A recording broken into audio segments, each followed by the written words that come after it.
Hi, my name is Jason Follett.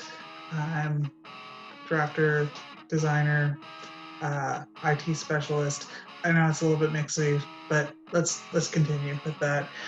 Um, this is my first video, and I'm going to go over things I find in my drawer. I know that sounds a little weird, but let's just pretend that makes sense for now. So I'm going to pull out an object out of my drawer, and we're going to discuss how it's related to the design field and potentially how these tools have evolved, etc. So the first thing I'm going to do is pull out what's called an eraser shield. Now, if you've never used one of these, don't worry, most people haven't unless you worked 30 years ago or you had to do hand drafting in college or high school or something like that. So the thing is this is actually a great tool, even if you aren't planning on doing much drawing outside of CAD. The only caveat is that it has to be on paper.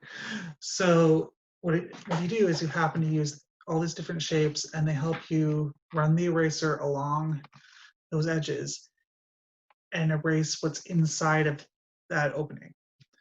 So you have some that are straight, some that are arced, some that are just points, all sorts of different shapes.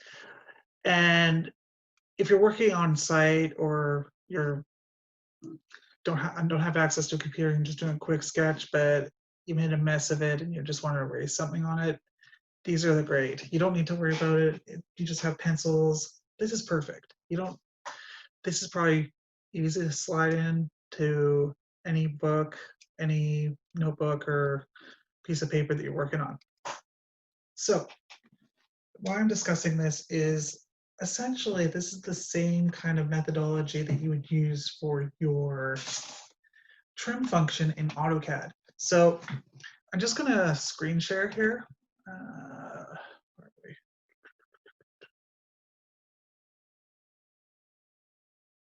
Okay, there we go. And hopefully we all see it. Anyway, so the first thing you're going to notice is I have a blank AutoCAD screen here. However, it was no different than if I drew a bunch of lines all along here, and you had a line here, and you wanted to trim. So if you trim it, you'll notice that you have to choose a line that you're edging to, and then where you want to erase. So imagine that this line here is the same as the